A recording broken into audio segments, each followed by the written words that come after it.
I got this planner and I've posted it before on my story, but my mom got me this planner for Christmas that's an astrology planner, and you guys always ask me the brand. It's the Magic of I, like I to like just the letter I. But it's really, really cute, and I feel like this is going to hold me a lot more accountable in like my goals and whatnot, just because at each month, like it has all the astrology vibes. But then it will have like, oh, like your intentions for this month, and it all will like correspond with the new moon and full moon and like the themes, and it just has all the astrological transits. So I'll link it down below.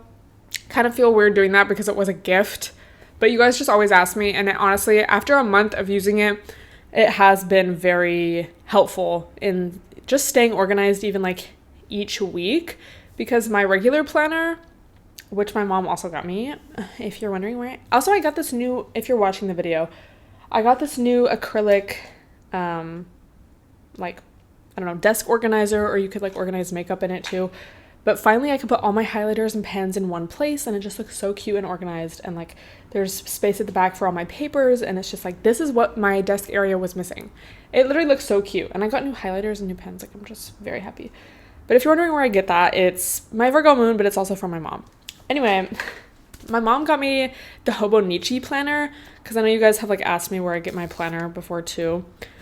And it's like small, you know, and it's just like each day is a page, which at first I didn't really like, because the planner before this was like a week you would open a page and it'd be like the full week would be there.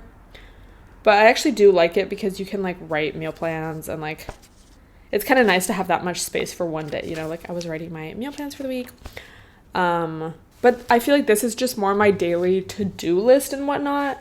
And like, even though I've always been kind of organized in like, you know, thinking about monthly goals and like things like that, having this specific planner specifically for more like, I don't know, vibes and like goals and like manifestations and intentions, and not just like the daily to-do list, has been really helpful.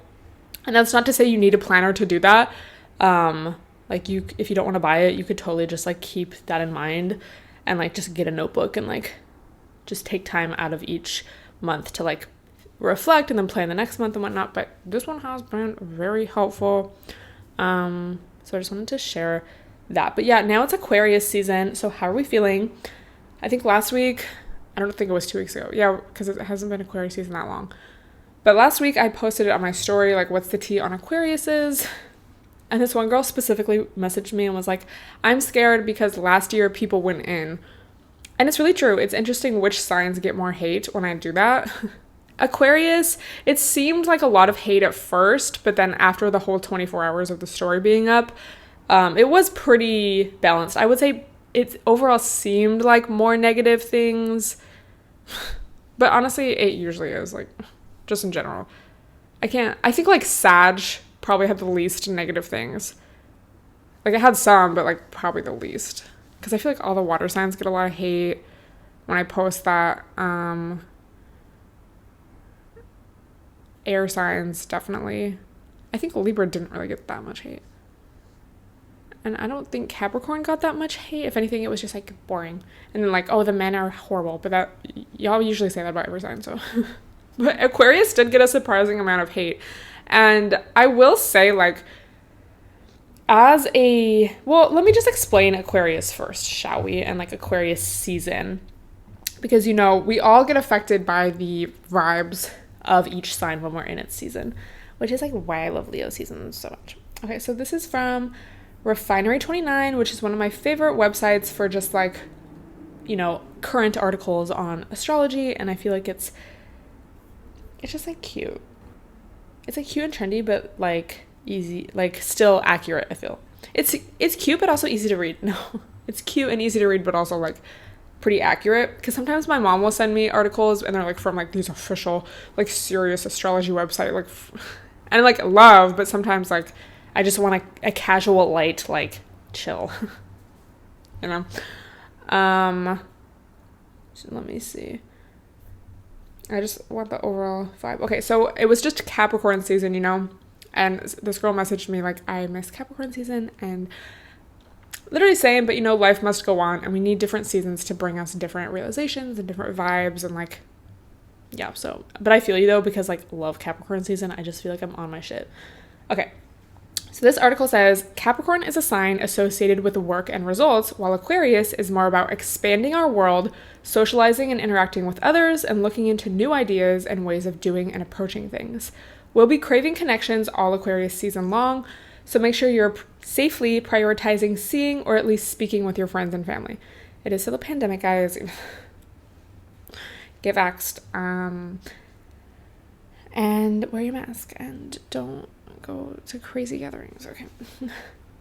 Okay. If you put in the effort, your networking efforts will pay off. Even with Mercury retrograde, which it is still Mercury retrograde until February 3rd. And then after that, I think it's still technically in the shadow period for like a couple weeks. So just so you know. Even with Mercury retrograde mixing our signals during the first couple weeks of the season, it's an auspicious time for professional networking and serious collaborations, especially given that responsibility-focused planet Saturn is aligning with the sun in Aquarius. You never know what could work out if you don't try. And something I've been thinking a lot recently, which I guess kind of goes along with that, like you never know what could work out if you don't try. I don't know if this was an article I talked about on the podcast. Like, I genuinely don't remember where I read this, or maybe if one of you sent this to me, or maybe it was an article I found on Twitter. I don't know. I must have talked about it on here. But it was this article about trying new things and, well, basically like making big life decisions. So, taking your life in a new direction. If people are faced with the choice of like staying where they are or like taking this new job opportunity where they'll have to move across the country or something, or like going to a new school where everything will be different. Research shows that, I forget the exact percentage, but basically majority of people are ultimately more happy after they've made a big decision. Like I think it was a year after they're like glad that they did it, which I think is ultimately like true, Like I'm trying to think of like something I did where I was kind of hesitant at first. I don't know. I feel like kind of like that right now. Just because this year, like, I don't really know, like, can I say like anymore? But I'm like, should I stay in LA? I don't know. So that article has been coming to mind a lot because I'm like, well, you never know what could work out if you don't try. So this is a good season to be thinking about that and like putting it into practice if applicable. Let's see. While January 1st may be the start of a new year on paper, if you go by the stars, things are just now beginning to settle into place. We've shed the negativity from planetary retrogrades and are ready to start fresh. Who knows what the next seasons will bring? And wasn't I saying that at the beginning of this month? Like, I've been saying that this whole month in all my podcasts. After these retrogrades, because Venus has been retrograde, Mercury is retrograde. Well, Venus is still retrograde too. After these retrogrades and whatnot, starting on that fresh note. And that's kind of how I've been feeling like this whole month of January. Let me know if you relate. Again, I don't know if it's because of the retrogrades, but I haven't felt completely like new year, new me. Like I still feel like I'm reflecting and like kind of been in just that hibernation, like, I don't know, journaling a lot, kind of going inward. And I feel like once that's over, it's like once you're putting everything into practice, like what you've learned and realized, then it's like you actually feel fresh and like you feel the new year, new me vibes. Do you relate? Let me know. Also, I feel like my dreams this whole month have been so vivid. I started writing them down actually in my astrology planner, and that's super cool because I can see like where the moon was. And I had the most crazy, dude, on the Cancer full moon, and I wasn't even thinking like, oh, I'm probably gonna dream about that tonight.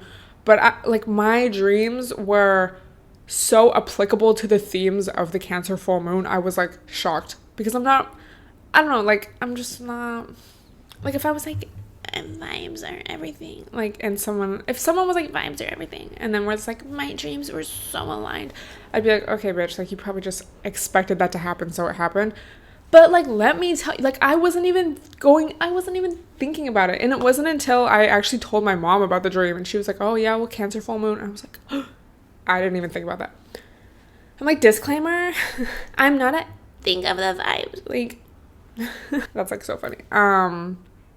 So yeah, Aquarius season, air sign season. With any air sign season, we tend to be more sociable and wanting to connect with others, and it can just be kind of refreshing, honestly, regardless of the retrogrades, just after Capricorn season, you know? So do it safely, Avi. Let me know if you have COVID right now. Hopefully you don't.